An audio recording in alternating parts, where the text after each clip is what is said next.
Yo, what's up guys, Mike reviews again with yet another video for you guys, and today we have what is the most beautiful Air Jordan 3 of 2022, or I will even go as far as to say the top 3 for me Air Jordan 3, the 5 red colorway.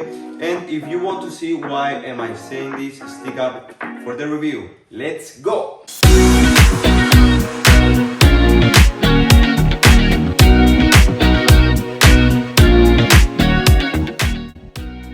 What's up guys, I hope you're doing good, I hope you're doing fine. In today's video we have, as I said, the 5 red in the original colorway. I said this because this exact colorway was first released on 1988 in 4 colorways: the black cement, the white cement, the true blue, and of course this exact same colorway, the 5 red.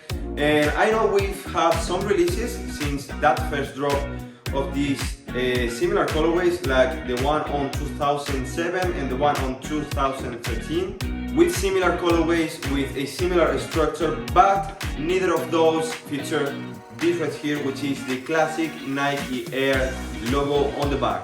But good for us, this year we get it back in the OG colorway as well as the OG shape. As you can see, really beautiful. I don't know if you like it the most recent shape or this OG shape, but for me a clearly winner is this one right here.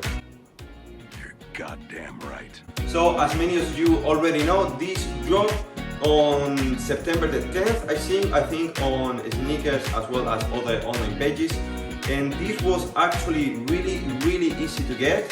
And I think even 2 days later, as you can see, it was actually still on stock. Something crazy to me, because the resale value of this one haven't gone too far up, and I really hope it stays like this, because if you are like me, a sneakerhead, I don't usually do resale.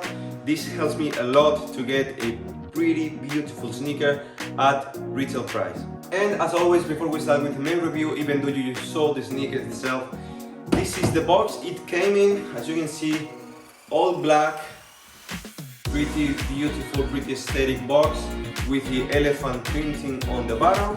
And for the stickers, you can see here the information, Air Jordan 3 in the 5 red colorway. And as soon as we open this up, the first thing we see is this right here, this retro paper with information about the shoe, and also some wrapping paper with the elephant printing pattern. And of course, these bad boys right here. So here we have the pair, really beautiful pair in all its glory, in all its greatness. And I have to say, the smell. That's a smell of desire, my lady. The smell of this one, it's really shouting leather instead of like on some Jordan 1s, some previous shoes I've reviewed. It screams glue for itself, but on this one, the quality, it smells really good. And right out the box, we can see how similar it is on a 360 to the original release, to the original colorway from 1986. Really beautiful sneaker. And okay, so what do we see when we take a look at the sneakers? Obviously, the first thing we see is this elephant printing mudguard right here with a very thin leather.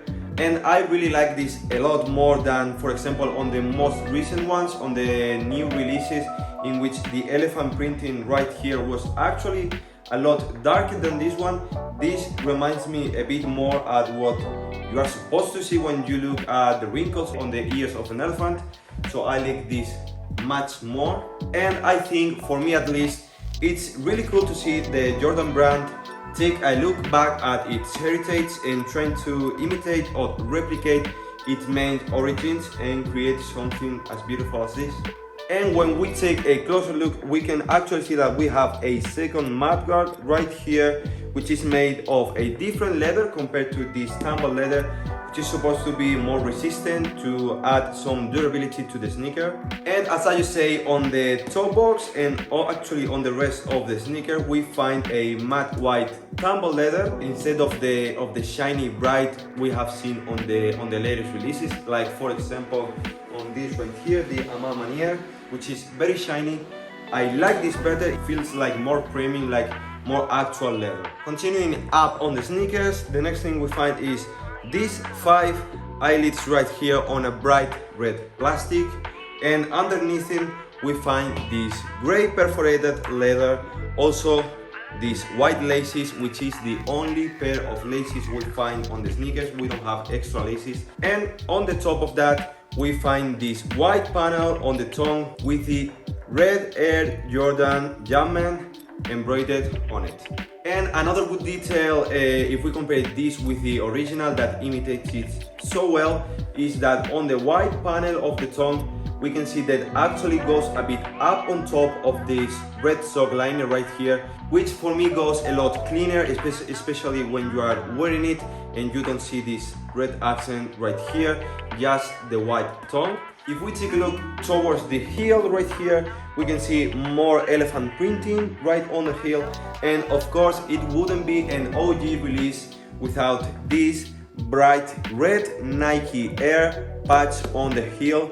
And of course on the midsole we see this white and red line right here, which goes actually to the middle of the shoe instead of going to the top like on the exterior, with a again bright red, really well saturated, really cool color.